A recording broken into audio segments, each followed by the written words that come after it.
힘들고 어려울수록 하나님은 강하게 더 역사하십니다. 아멘. 여러분, 그 노블레스 오블리주라는 그 단어를 한 번쯤은 다 들어보셨을 거예요. 뭐 노블레스 오블리지라고도 하는데, 이게 무슨 뜻인가 하면요, 이 명예라는 뜻과 또 그 명예라는 노블레스라는 뜻과 또 의무라는 오블리지라는 뜻이 합쳐진 프랑스 격언이에요. 그러니까 한마디로 말해서 높은 사회적 신분에 상응하는 대접을 받고 싶다면 그것에 걸맞는 도덕적이고 윤리적인 그런 의무를 당해야 된다, 그런 뜻을 가지고 있는 그런 프랑스 격언입니다. 그래서 우리 사회에 정치가들이나 혹은 여러 기득권자를 향해서 책망할 때 주로 사용되었던 단어가 노블레스 오블리지라는 단어입니다. 여러분, 제가 최근에 그 국민일보 신문을 봤는데 그 타이틀이 제 눈에 들어왔는데요. 교회 가로치고 기독교 가로 닫고 신뢰도 조사 결과 부끄럽다, 이런 타이틀이 제 눈에 들어왔는데요. 기윤실이라고 기독교 윤리 실천 운동에서 설문조사를 했어요. 약 한 1,000명에서 2,000명 정도에 대해서 설문조사를 했는데 한국 교회, 한국 기독교 신뢰하지 않는다, 무려 63.9%. 그러니까 국민 중에 10명 중에 6명은 한국 교회, 기독교를 또 교인들을 신뢰하지 않는다는 거예요. 기독교인이 기독교인을 신뢰한다는 퍼센테이지는 75.5%, 또 넌크리스찬 무교인이 신뢰하지 않는다, 기독교를 신뢰하지 않는다는 게 무려 78.2%, 80%가 이 세상 사람들은 교회와 기독교와 믿는 그리스도인들을 신뢰하지 않는다는 거예요. 가장 신뢰하는 종교가 뭐냐? 캐톨릭 30%, 또 불교 26.2%, 기독교 18.9%. 충격적인 사실 아닙니까? 여러분들 하나님을 잘 믿는다고 하는 분들 아닙니까? 이 목사 하나님을 잘 믿는다고 하는 목사가 아닙니까? 그런데 세상 사람들에게는 전혀 신뢰를 주지 못한다는 거예요. 저는 너무 충격이에요. 이래서 여러분, 우리가 무슨 전도를 하고 우리가 무슨 세상의 빛이요 소금이라고 말할 수 있겠습니까? 그런 측면에서 오늘 이 말씀이 굉장히 중요한 말씀이에요. 오늘 본문에 앞서 이 마태복음 10장 전체를 보면요, 예수님께서 12명의 제자를 부르시는 그 모습을 보게 되는데요. 여러분, 예수님이 제자로 부르시기 전에 이 제자들은요, 사회적으로 보면 정말 보잘것없는 신분이었어요. 여러분, 12명이 대부분이 뭐하는 전직이 뭐였습니까? 갈릴리 바다에서 물고기 잡는 어부였어요. 그러니 여러분, 사회적으로 무슨 책임이 있고 무슨 부담감이 있겠습니까? 그런데 이들에게 어느 날 행운이 찾아왔어요. 어떤 행운이 찾아왔습니까? 예수님께서 12제자를 부르셔가지고 이들에게 엄청난 신분의 변화가 일어난 거예요. 그러니까 이제는요, 예전에 고기 잡던 어부와는 상황이 완전히 달라진 거 아닙니까? 세상을 변화시키는 그 일에 투입이 되고 하나님의 거룩한 사역자로 부름을 받은 그런 사람들이 아닙니까? 그런데 이렇게 엄청난 신분의 변화가 일어난 행운도 있었지만 그들에게는 예전에 없던 부담스러운 일들도 함께 주어지더라는 거예요. 그래서 여러분, 이 집에 가셔서 마태복음 10장을 여러분들 전체를 한번 읽어보세요. 예수님께서 제자들에게 엄청난 부담을 주는 말씀을 이제 하고 계신 거예요. 이제 너희들은 세상 사람들에게 환영을 받을 생각을 하지 말라. 너희는 세상 사람들에게 핍박을 받을 것이다. 내가 너희를 보내는 것은 마치 양을 이리에게 보내는 것 같이 아주 위험스러운 일이다. 누가 너희를 괴롭히면 그것을 당연한 것처럼 받아들이고 두려워하지 말라.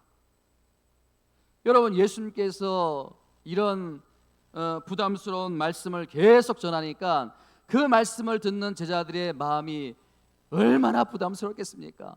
그 심적인 부담이 얼마나 크겠습니까? 여러분, 제가 설교할 때마다 여러분들은 핍박을 받습니다. 여러분들에게는 어려움을 당합니다. 여러분, 세상에 나가면 여러분들을 괴롭힐 것입니다. 계속 이런 말씀만 이 강단에서 선포한다면 여러분들 설교 듣는 게 얼마나 부담스럽겠어요.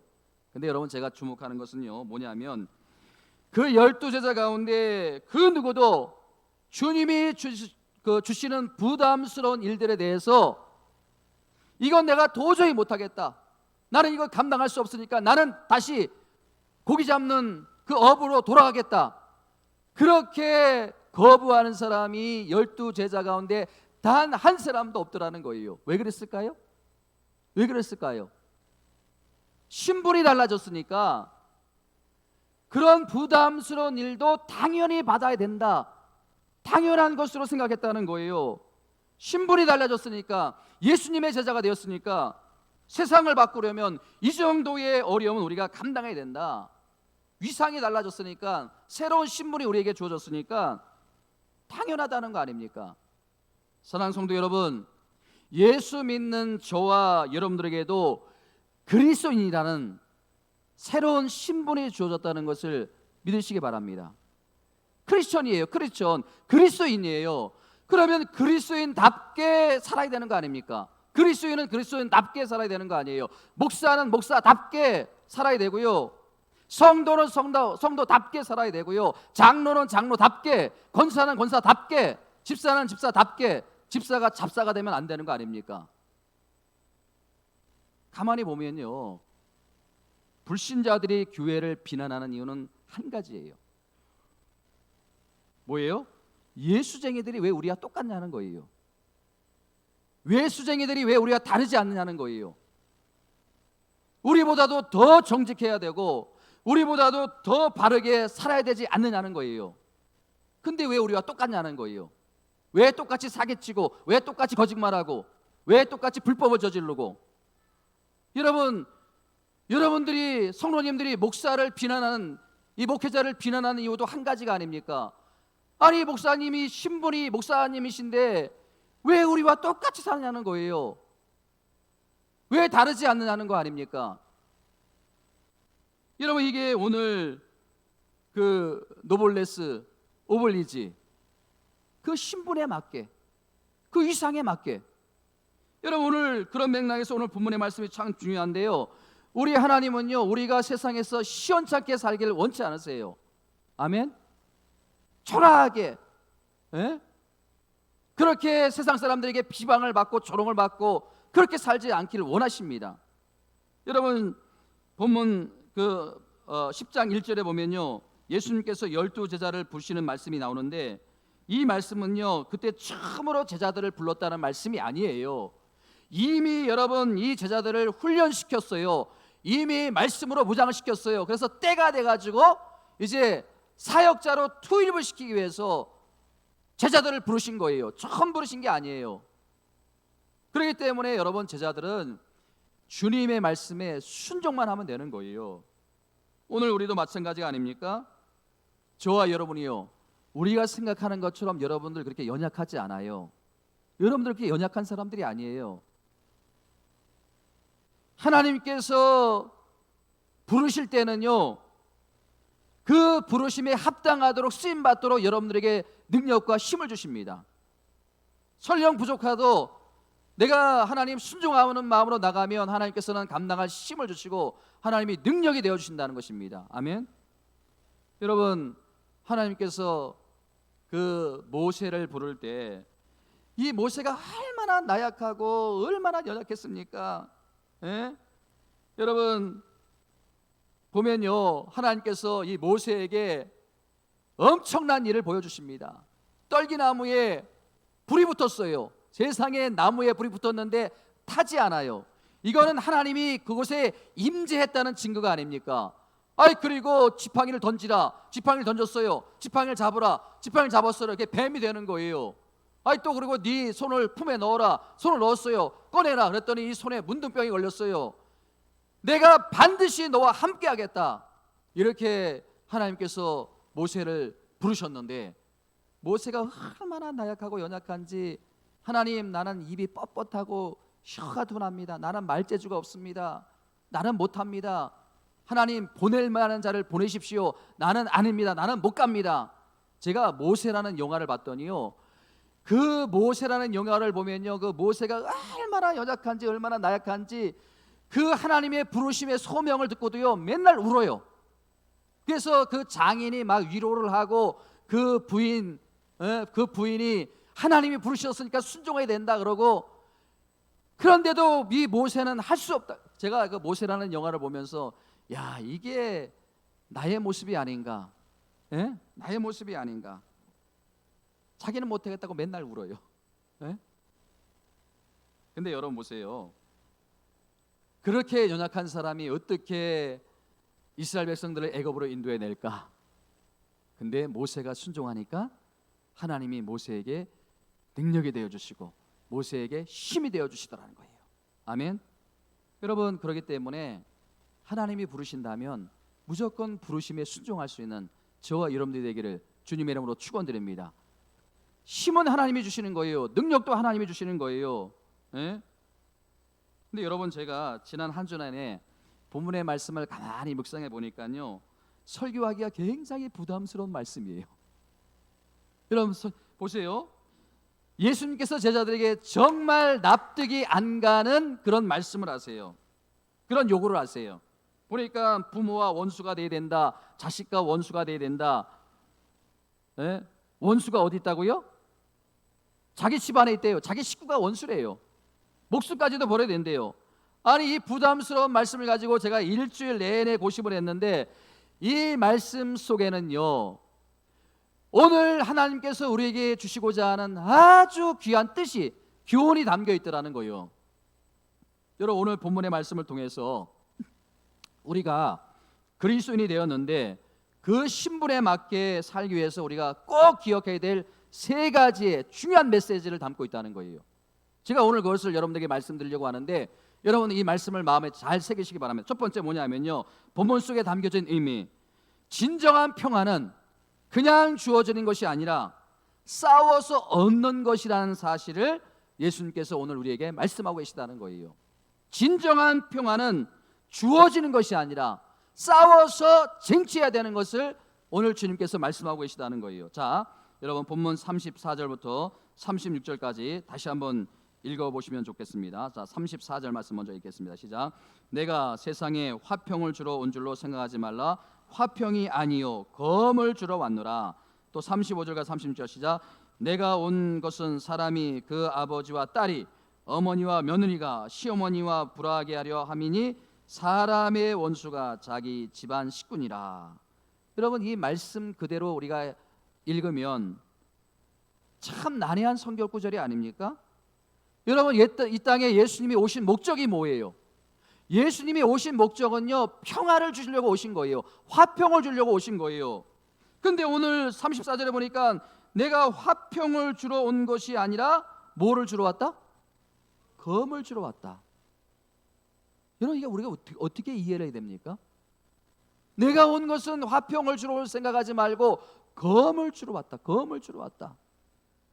여러분, 우리가 이 말씀을 어떻게 이해하고 받아들여야 됩니까? 여러분, 본문 34절에 이 화평이라는 단어를 쓰고 있는데, 여러분, 예수님께서 평소에 말씀하시는 참 평화, 참 화평의 의미가 아니에요. 여기서 말하는 34절의 화평이라는 것은 그런 뜻이 아니라, 이 예수님께서 화평, 평화라고 쓰는 이 단어는요, 무슨 뜻인가 하면요, 사람과 사람 사이에 다툼이 없는, 분쟁이 없는 그런 평화, 그런 의미에서 예수님께서 쓰고 있는 그 단어라는 거예요. 그러니까 여러분, 34절에 나오는 이 부담스러운 말씀의 의미는요, 예수님이 주시는 진정한 평화, 예수님이 주시는 진정한 화평은 사람들끼리 잘 지내는 게 아니라는 거예요. 예? 사람들끼리 잘 지내기 위해서 눈을 감아주고, 사람들끼리 잘 지내기 위해서 덮어주고, 예? 사람들끼리 잘 지내기 위해서 적당히 타협하고, 지금까지의 통념되어 온 잘못된 질서와 싸워서 이겨야 그것이 진정한 평화, 그것이 진정한 화평이라는 거예요. 이해되시나요? 여러분, 그런데 오늘 우리 모습을 가만히 보면요, 잘못된 것을 뻔히 알아요. 예? 이게 잘못된 것인지 뻔히 알아요. 그래서 싸우지 않아요.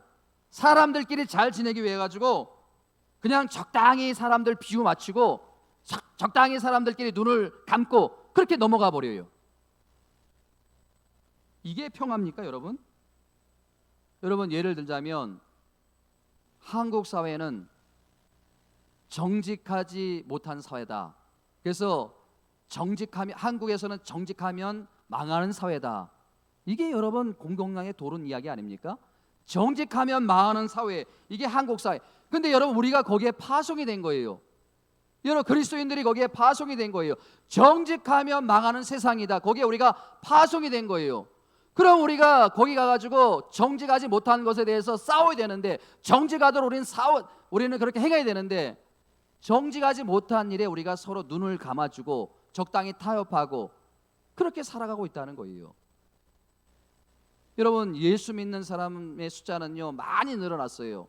그에 비해서 이 한국이라는 나라는요 OECD 국가 중에서 부패 순위가 제일 앞순위예요. 가장 정직하지 못한 나라. 그런 오명을 벗지 못하고 있는 거 아닙니까? 여러분, 정직하게 사업을 하면 망할 수밖에 없다. 그러면 우리는 정직해서 차라리 망해야 되는 거예요. 예? 차라리 망해야 되는 거예요. 여러분, 우리가 정직하지 못하면 망할 수밖에 없다. 그러면 정직해서 망하면 되는 거예요. 그래야 여러분 변질된 세상이 바뀌어지는 거 아닙니까? 여러분, 오늘 말씀을 통해서 주님이 주신 핵심은 이거예요. 싸울 때는 싸우라는 거예요. 뒤로 물러서지 말고 싸울 땐 싸우라는 거예요. 잘못된 관행에 대해서는 눈을 감아주지 말라는 거예요. 그 대상이 부모라 할지라도, 그 대상이 자식이라 할지라도 잘못된 관행에 대해서는 눈을 감아주거나 그냥 넘기지 말고 싸워서 설득을 하고 바로 잡아주고 복음의 말씀으로 정화를 시키고 고정을 시키고, 그래야 진정한 평화가 가정 가운데 임하고 교회 가운데 임한다는 거예요. 여러분, 이 말씀이 정확한 해석이 바로 이거예요. 예? 여러분, 앞으로 우리가 정직하면 망하는 세상이라면 차라리 우리가 정직해서 망하는 길을 택해야, 그런 강한 의지를 가지고 우리가 이렇게 선택해 나가면 어느 날에 정직해도 망하지 않는 사회가 이 땅에 구원되는 그런 은혜가 일어날 줄 믿습니다. 여러분, 그렇게 살아야 돼요. 앞으로 그렇게 살아야 돼요. 자, 두 번째, 오늘 본문을 통해서 주시는 또 하나의 교훈, 싸움에는요 집중력이 필요하다는 거예요. 뭐가 필요하다? 집중력이 필요하다는 거예요. 예? 자, 37절부터 39절까지 말씀에 엄청나게 부담이 되는 말씀을 또 주님이 주십니다. 자, 어떤 말씀인지 37절부터 함께 읽어봅니다. 시작. 아버지나 어머니를 나보다 더 사랑하는 자는 내게 합당하지 아니하고 아들이나 딸을 나보다 더 사랑하는 자도 내게 합당하지 아니하며. 38절 시작. 또 자기 십자가를 지고 나를 따르지 않는 자도 내가 합당하지 아니하니라. 또 39절. 자기 목숨을 얻는 자는 잃을 것이요 나를 위하여 자기 목숨을 잃는 자는 얻으리라. 여러분, 이 말씀 그대로 읽으면요 이게 우리가 오해할 수 있는 말씀이에요. 예? 부모님과 불화하라, 부모님과 연을 끊어라, 부모님 취급하지 말라, 자녀를 그냥 버려라, 이런 식으로 해석을 하면 크게 오해를 하는 거예요. 이 신천지가 그러는 거 아닙니까? 부모님은 연을 끊으라는 거예요. 가족의 연을 끊으라는 거예요. 이런 식으로 해석을 하면 크게 오해를 하는 거예요. 여러분, 이 말씀은요 집중력에 대한 문제예요. 집중력에 대한 문제. 여러분, 39절에 보면 자기 목숨을 얻는 자, 이 히브리적인 표현으로 보면 자기 목숨을 구하려고 애를 쓴다는 거예요. 자기 목숨을 위해서, 자기를 위해서 애를 쓴다는 거예요. 자기 자신을 위해서 산다는 거예요. 예? 자기에게 집중하는데, 근데 자기에게 집중하면요 자기 이기적인 삶을 살면요 오히려 잃게 된다는 거예요. 얻게 되는 게 아니라 잃게 된다는 거예요. 예? 오히려 우리가 주님을 사랑하는 일에 집중을 하고요 우리가 하나님 사랑하는 일에 집중을 하고요, 어렵고 힘들지라도 여러분들이 이 예배에 집중하고 여러분들이 기도에 집중하고 여러분들이 하나님 일에 집중하면요, 하나님이 오히려 죽게 하는 것이 아니라 살리시고 더 놀라운 은혜와 더 놀라운 역사로 여러분들에게 함께 하신다는 거예요. 아멘. 여러분, 그렇기 때문에 우리가 이 어려울 때일수록 힘들 때일수록 예수님 사랑하는 일에, 주님 사랑하는 일에, 예배하는 일에 집중해야 돼요. 거기에 마음을 쏟아야 돼요. 아멘. 그래야 하나님께서 살리시는 거예요. 여러분, 사도 바울을 보세요. 그가 예수 그리스도를 만난 후에 그가 지금까지 진리라고 믿었던 거, 그가 지금까지 목숨을 걸고 붙들었던 거, 그게 다 틀렸다는 것을 깨달았어요. 그리고 그 깨달은 다음에 사도 바울이 어떻게 살았는가? 어떻게 살았습니까? 적당히 타협하면서 살지 않았어요. 적당히 그들과 사람끼리 잘 지내기 위해서, 바리새인과 서기관들과 잘 지내기 위해서 그렇게 살지 않았어요. 더 집중해서 주님을 사랑하는 일에 마음을 쏟으니까, 더 집중해서 복음을 전하는 일에 힘쓰니까 거기에 능력이 나타나다는 거예요. 예? 여러분, 바울하고요, 여러분하고요, 저하고요, 차이는 깨달음의 많고 적음의 차이가 아니에요. 깨달음의 많고 적음의 차이가 아니에요. 여러분, 그 진리에 대한 깨달음은 같아요. 예수 그리스도라는, 하나님이라는 그 진리에 대한 깨달음은 같아요. 차이가 없어요. 그런데 그 깨달은 진리에 대해서 우리는 너무 느슨해요. 너무 느슨해요. 그런데 여러분, 사도 바울은요, 얼마나 목숨을 걸고 집중을 다합니까? 수요일에도 말씀을 드렸지만 다 배설물로 여기고 다 해로 여기고 오직 예수 그리스도를 아는 그것이 가장 내게는 고상한 것이다. 집중하는 거예요. 집중하는 거예요. 그런데 우리는 너무 느슨해요. 여러분, 우리가 은혜를 받아 누리지 못하는 이유가 바로 여기에 있는 거 아닙니까? 집중하지 않느냐, 집중하느냐. 제가 어떤 글에 보니까요, 경쟁 원리에 살아남는 전제 원리가 딱 두 가지가 있대요. 딱 두 가지. 첫 번째 전제가 뭐냐면요, 내가 원하는 모든 것을 가질 수 없다. 이게 첫 번째 전제예요. 내가 원하는 것을 다 가질 수 없다. 두 번째 전제는 뭔지 아십니까? 주어진 조건 안에서 나에게 가장 유리한 것을 합리적으로 선택한다. 이게 여러분 두 개를 조합하면 뭐예요? 핵심은 뭐예요? 어느 것 하나에 집중한다는 거예요. 다 가지려고 하다가 다 놓치는 거예요. 두 마리 토끼 잡으려다가 두 마리 다 놓치는 거예요. 나에게 가장 좋은 것을 합리적으로 내가 거기에 집중하는 거예요. 그래야 경쟁에서 이길 수 있고 살아남을 수 있다는 거예요. 여러분, 세계 최대의 갑부 하면 빌 게이츠 아닙니까? 여러분, 빌 게이츠가 하버드 대학에 들어갔어요. 최고의 명문 대학 아닙니까? 근데 포기하고 자퇴하고 중퇴하고 마이크로소프트 그 회사를 설립하지 않았다면 오늘날 그 빌 게이츠라는 세계 갑부가 나왔겠습니까? 여러분, 만약에 빌 게이츠가 나는 하버드라는 명문대학 명예라는 것들을 붙들고 또 나는 마이크로소프트 회사라는 컴퓨터 최고의 회사를 붙들고 둘 다 붙들었다면 둘 다 놓쳤을 거예요. 그런데 이 빌 게이츠는요, 마치 바울처럼 이 하버드라는 명예 대학을 배설물처럼 버렸어요. 예? 그랬더니 여러분, 결과가 어떻습니까? 예?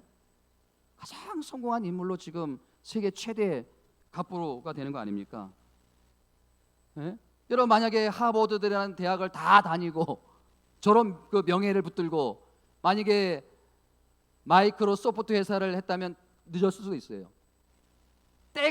이때가 아니면 안 된다라는 생각을 가지고 결단한 거 아닙니까? 집중한 거 아닙니까? 마이크로소프트 회사에 집중한 거 아닙니까? 그랬더니 그때가 맞는 거 아닙니까? 집중했더니. 여러분, 솔직히 한번 내다보세요. 여러분, 진리를 모르세요? 진리를 아세요? 여러분, 진리를 모르세요? 아세요? 진리를 다 알잖아요. 예수 그리스도를 통해서 우리가 구원받는 거 알고요, 또 하나님이 복의 근원 되시고 하나님이 복 주셔야, 하나님이 세워주셔야 된다는 거 알잖아요. 진리를 모르는 사람 없어요. 진리를 다 알아요. 근데 여러분 보세요. 뭐가 문제예요? 결국은 집중하느냐 집중하지 못하느냐, 그게 문제가 아닙니까?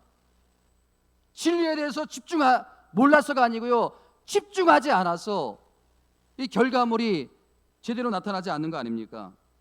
여러분 보세요. 공부를 해야 된다는 거 학생들 다 알아요.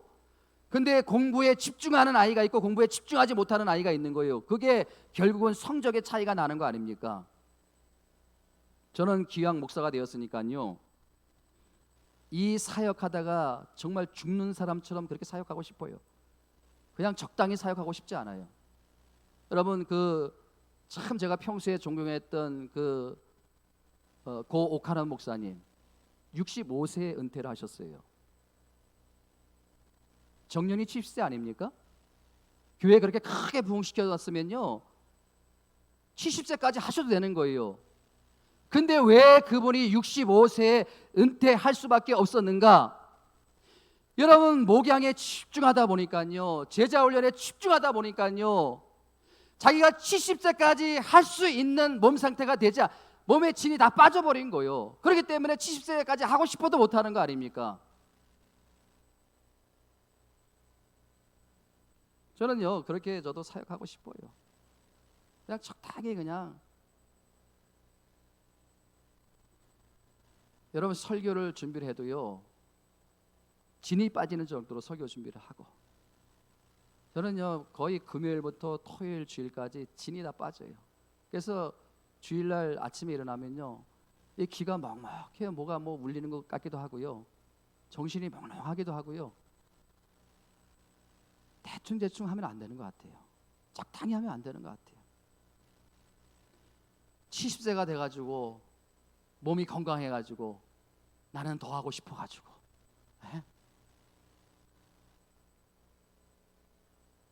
더 할 수 없나?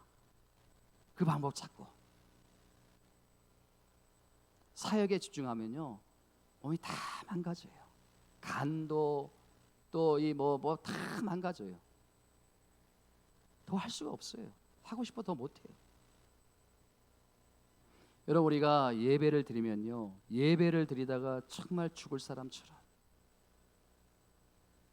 운동을 하면요 볼을 차면서 내가 그거 하다가 죽는 사람처럼, 내가 뭔가 사업을 하면요 사업을 하다가 내가 죽는 사람처럼, 그래야 여러분 성공하는 거예요. 그래야 뭔가 결과물이 나오는 거예요.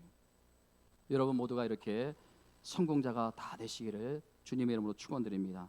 여러분 자식이 얼마나 사랑스러워요? 여러분 부모님이 얼마나 소중해요? 그러나 더 집중하고 더 우리가 우선순위 해야 될 게 뭐냐? 주님을 사랑하는 일이라는 것을 오늘 본문에서 예수님이 말씀하고 있는 거예요. 예?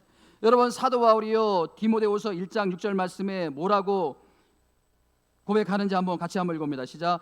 그러므로 내가 나의 안수함으로 내 속에 있는 하나님의 은혜를 다시 불붙듯 하기 위하여 너로 생각하게 하였노라.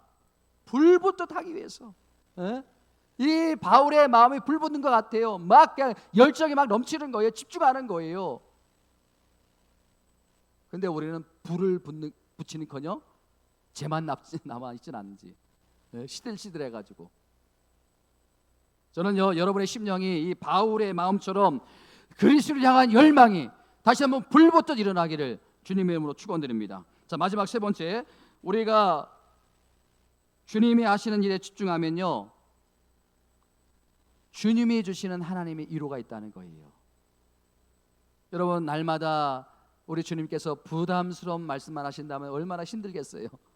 근데 여러분 이 말씀의 결론을 보세요. 얼마나 고마운지. 집중하는 우리에게 하나님의 위로가 있다는 거예요. 하나님의 격려가 있다는 거예요. 자, 40절부터 42절까지 말씀, 이게 결론의 말씀입니다. 자, 40절 말씀 같이 한번 시작. 너희를 영접하는 자는 나를 영접하는 것이요 나를 영접하는 자는 나를 보내신 이를 영접하는 것이니라. 정말 위로가 되는 말씀이 아닙니까? 여러분 너희를 영접하는 자는 나를 영접하는 것이고 예수님을 영접하는 것이고 예수님을 영접하는 자는 누구를 영접해요? 하나님을 영접하는 자라. 얼마나 위로가 되는 말씀이에요. 자, 그 다음에 41절과 42절 말씀 시작. 선지자의 이름으로 선지자를 영접하는 자는 선지자의 상을 받을 것이요 의인의 이름으로 의인을 영접하는 자는 의인의 상을 받을 것이요. 42절 또 누구든지 제자의 이름으로 이 작은 자 중에 하나에게 냉수 한 그릇이라도 주는 자는 내가 진실로 너희에게 이르노니 그 사람이 결단코 상을 잃지 아니하리라 하시니라. 여러분, 마태복음 10장 내내 예수님이 제자들에게 부담스러운 말씀만 하셨어요. 예? 그렇게 막 몰고 가셨어요. 그러니 제자들의 마음이 얼마나 심란했겠어요. 그런데 마지막으로 예수님께서 어떻게 결론을 지어주는가? 저는 이게 우리 마지막 인생의 결론이라고 생각합니다. 우리가 이 땅에 살면서 여러분들 어떤 형태의 삶을 살지 몰라요. 어떤 사람은요 행복한 삶을 살 수 있어요. 어떤 사람은요 고생하며 살 수 있어요. 어떤 사람은 남편 잘 만나가지고 호강할 수 있어요. 어떤 사람은 남편 잘못 만나가지고 치질이 고생할 수 있어요. 그러나 예수 믿는 우리에게, 하나님 믿는 우리에게는 결론이 이거예요. 결론이 이거예요. 너희가 애쓰고 너희가 힘썼다면 위로하는 사람을 내가 붙여주겠다. 격려하는 사람을 내가 붙여주겠다. 여러분 그렇지 않습니까? 네? 저는요 구약의 엘리야 선지자를 간혹 보면서 제가 위로를 받아요. 여러분 그 엘리야 선지자가 그 타락하고 그 음란한 정권 아합 정권과 맞서 싸워가지고 예? 그러다가 나중에 인간인지라 순간 탈진 오지 않습니까? 영적인 슬럼프가 오지 않습니까? 자 여러분 열왕기상 19장 4절 말씀 같이 한번 읽습니다. 시작. 자기 자신은 광야로 들어가 하루길쯤 가서 한 노대나무 아래에 앉아서 자기가 죽기를 원하여 이르되 여호와여 넉넉하오니 지금 내 생명을 거두시옵소서. 나는 내 조상들보다 낫지 못하이다 하고. 여러분 이런 무서운 영적인 침체에 빠졌는데 하나님이 천사를 보내주세요. 천사를 보내주셔가지고 야 주의 종이 그 모양이야? 야 네가 하나님의 사람인데 믿음의 사람인데 그렇게 영적인 침체가 오면 되겠어? 이럴 때일수록 더 기도하고 이럴 때일수록 더 힘을 내야지. 그렇게 책망하지 않으시고 위로하시고 떡을 주시고 어루만져 주시고 힘내라 하시고 어깨를 두드려 주시고 등을 두드려 주시고. 그러니 여러분 엘리야가 얼마나 위로받고 힘이 되었겠습니까? 사랑하는 성도 여러분, 제 진심입니다. 여러분들은 저에게 하나님이 보내주신 위로의 천사입니다. 아멘. 또 여러분들에게 저도 마찬가지로 하나님이 보내주신 위로와 격려의 천사이길 바랍니다. 서로 우리는 위로와 격려가 되어야 되는 거예요. 저는요 여러분들이 힘들고 어렵지만 참 몸도 피곤하지만 이 자리에 함께 나와서 예배드리면 저에게 큰 위로와 격려가 되는 거예요. 아멘. 진짜예요. 여러분 이렇게 목사가 강단에서 충만하게 설교하면 늘 충만할 것 같지요? 안 그래요. 저도요 아주 힘들 때가 있어요. 아주 고통스럽고 답답할 때가 있어요. 어떨 때는요 그냥 주님 한번 부르고 한없이 눈물을 흘릴 때가 있어요. 그냥 눈물이 나와요. 왜 눈물이 나오는지 모르겠어요. 그냥 눈물이 나와요. 하나님 저를 이 고생시키려고 이렇게 부르셨나요? 하나님 왜 교회를 개척시켜가지고 저를 이렇게 힘들게 만드시나요? 이 엘리야가 참 공감이 되고요 엘리야의 마음이 막 느껴져요. 하나님 이제 그만하고 싶습니다. 어떨 때는요 우리 성도님 때문에 너무 마음이 아프고 괴로울 때가 있어요. 너무 힘든 가정인데 하나님 정말 도와주셔야 되는데 그게 막 떠올려지는 거예요. 힘들어하는 모습들이 다 떠올려지면요 밤에 잠이 안 오고요 밥맛도 없고요 또 어떨 때는 온 신경이 거기에 막 쏠리는 거예요. 다 가는 거예요.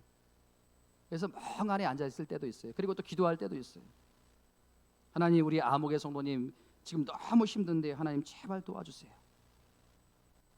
제가 여러분 목사이지만요 하나님 옆에 혼자 앉아 있을 때는요, 막 어린아이처럼 울 때가 있어요. 예?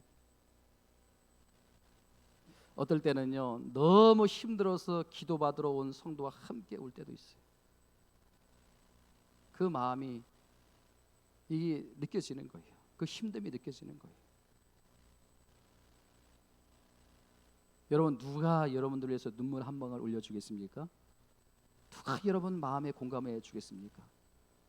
그러니까 그 성도님이 함께 목사가 울어주는 그 자체가 또 위로가 되는 거예요. 그게 또 힘이 되는 거예요. 여러분, 저는요, 오늘 예수님이 이 마지막 본의 42절에서 냉수 한 그릇 대접한 것도 이게 참 의미가 있어요. 여러분, 이 냉수 한 그릇 주는 사람에게는 아무 의미가 없는 거예요. 여러분, 이 물 한 컵 줬다 해서 이게 자기에게는 무슨 의미가 있겠습니까? 이게 아무 의미가 없어요. 자기에게는 별 의미가 없어요. 그러나 여러분, 이 냉수 한 그릇을 받는 사람을 생각해 보세요. 목이 막 타들어가요. 목이 말라요. 너무 힘들어요. 그런데 그 물 한 잔, 냉수 한 그릇을 주면요, 그 사람이 큰 위로가 되는 거 아닙니까? 큰 격려가 되는 거 아닙니까? 여러분, 이 목회자는요, 사역자는 때로는 고독한 자리예요.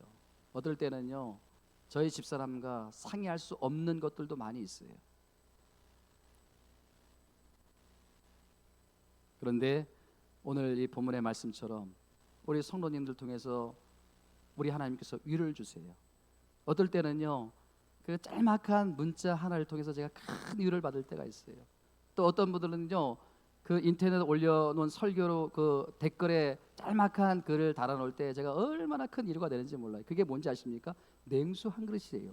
여러분, 그거 쓰는 분들에게 그거 아무것도 아니거든요. 근데 그게 저에겐 냉수 한 그릇이에요. 얼마나 큰 위로가 격려가 되는지 몰라요. 예? 그렇게 냉수 한 그릇의 위로를 받으면요, 또 힘이 나는 거예요. 그래서 더 열심히 기도해야 되겠다, 더 열심히 설교 준비해야 되겠다, 더 열심히 성도님들을 위해서 내가 목양을 해야 되겠다, 회복이 되더라는 거예요.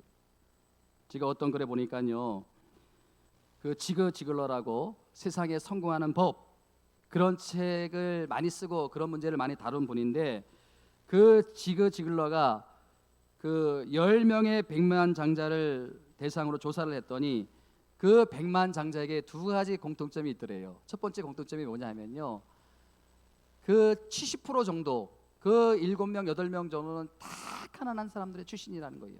전부 어릴 때는 가난하다는 거예요. 아무 기반도 없더라는 거예요.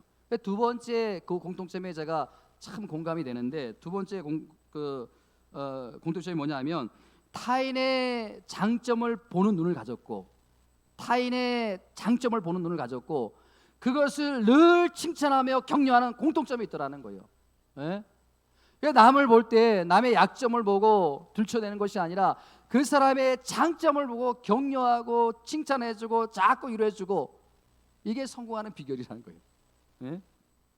그래서 제가 그거를 읽고, 이게 맞는 말씀 아닙니까? 이게 하나님의 말씀, 주님의 말씀과 똑같이 일치되는 말씀이 아니에요.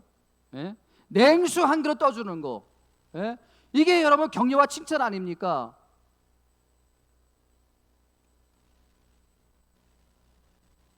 사랑하는 성도 여러분, 냉수 한 그릇 떠주는 것에 인색하지 않는 저와 여러분들이 되기를 주님의 이름으로 축원을 드립니다. 오늘 말씀을 제가 준비하다가 사람을 성장시키는 것은 이 비난과 정죄가 아니라 격려라는 것을 새삼스럽게 깨닫게 되었어요. 여러분, 마지막으로 어떤 글에 보니까, 이건 뭐 그냥 부담 없이 들으셔도 됩니다. 어떤 남편이 권태기가 왔어요. 그래가지고 이 권태기가 오니까 그렇게 그 날씬해 보였던 그 자기 마누라가 뚱뚱해 보이고, 또 하는 짓마다 그렇게 그냥 눈에 거슬리고 그런 거예요. 그렇게 조신했던 그 부인이 그냥 마누라가 뭐 험담이나 하고 이쁜 구석은 전혀 찾아볼 수가 없는 거예요. 그래서 이 권태기에 깊이 빠져가지고 아무리 노력해도 이 마누라가 다시 살 수 있다는 자신감이 없어가지고 이혼을 하기로 결심했어요. 그래가지고 이제 한 변호사를, 이혼 전문 변호사를 찾아갔는데, 그 변호사가 이혼은 언제든지 할 수 있으니까 마지막으로 내가 조언한 대로 한번 시도나 해보라고, 그래서 안 되면 이혼하라고. 그래서 무슨 조언을 해주는가 보니까 제가 그대로 읽어드릴게요. 변호사가 이렇게 말했다고 합니다. 오늘부터 아내를 여왕처럼 대하세요. 그녀를 기쁘게 해주고 스스로 여왕이라고 생각하도록 만드세요. 정성을 다해 그녀의 말을 들어주고 집안일을 돕고 근사한 곳에 가끔 저녁 식사를 하세요. 집에 들어가는 길에 아내를 위하여 꽃을 사는 것도 좋지요. 그렇게 두세 달 지난 다음에도 변화가 없으면 이혼해도 늦지 않으니 그렇게 해보세요. 들어야 될 남편들은 안 왔어, 사실은. 요거 나중에 인터넷 설교로 다 틀어서 한번 들려주세요. 그 말을 듣고 이 남자가 집으로 가는 길에 장미꽃 한 송이를 사들고 가서 그날 밤에 설거지를 해주고 또 그 다음날 아침에 식사를 준비를 해가지고 그 아내가 있는 침실에 갖다 주고, 그 다음 여러분 그대로 읽어드릴게요. 또 아내의 옷차림새와 음솜씨 무조건 칭찬해주고, 그렇게 3주간이 지난 다음에 변호사는 그 남편에게 전화를 걸었습니다. 이혼 서류가 준비되었습니다. 바로 오시면 됩니다. 잠시 후면 당신은 행복한 독신 남자가 되는 것입니다. 그러니까 이 남편이 이렇게 말했다고 합니다. 지금 날 놀리는 거요? 나는 완벽한 여왕과 결혼을 했어. 아내가 어떻게 변했는지 당신은 상상도 못할 거요. 그녀의 태도와 행동은 예전과 완전히 딴판이요. 나는 100만 년이 지나도 그녀와 헤어지지 않을 것입니다. 여러분, 이게 뭘 의미할까요? 뭘 말해주고 싶은 거예요? 격려와 칭찬이에요. 격려와 칭찬. 네? 여러분, 사람을 변화시키는 것은요, 그 사람이 잘못된 것을 지적해주고 비판하고 정죄하는 것이 아니라 따뜻한 격려, 따뜻한 위로, 냉수 한 그릇이라는 거예요. 오늘 주님께서 이것을 우리에게 원하신다는 거예요. 여러분들은 가정과 직장에서 이런 따뜻한 격려의 역할을 하시기를 주님의 이름으로 축원드립니다. 누군가 세상에서 올바르게 살려고 지쳐있고 힘들어한다면 여러분들이 그분들에게 냉수 한 그릇 떠주는 그런 역할을 하시기를 주님의 이름으로 축원드립니다. 말씀을 마무리합니다. 세상에서 가장 사랑하는 대상이 누구인가요? 자식이 아닙니까? 여러분, 가장 세상에서 가까운 관계가 누굽니까? 부모의 관계가 아닙니까? 지금 예수님이 부모를 가지고, 자식을 가지고 비유로 말씀하시는 이 말씀 속에는요, 너희가 나를 사랑하되 관계적으로 사랑하라는 거예요. 예? 형식적으로 하지 말고, 말로만 하지 말고, 정말 부모와 자식 관계, 그런 관계적으로 나를 사랑하는 일에 집중하라는 거예요. 이거를 지금 말씀하고 있는 거예요. 형식적으로 대하는 것이 아니라 이제부터는 마음으로 중심을 다해서 차가운 종교 신앙으로 살지 말고 정말 뜨거운 마음으로 나를 사랑하라. 뜨거운 마음으로 나를 대하라. 어려울 때일수록 나를 사랑하는 일에 집중하고 예배에 집중하라. 그러면 하나님께서 다 하신다는 거예요. 위로자와 격려자를 붙여주신다는 거예요. 그런 놀라운 회복의 역사가 여러분 가운데 일어나기를 주님 이름으로 축원드립니다. 우리 찬양드립니다. 주님 다시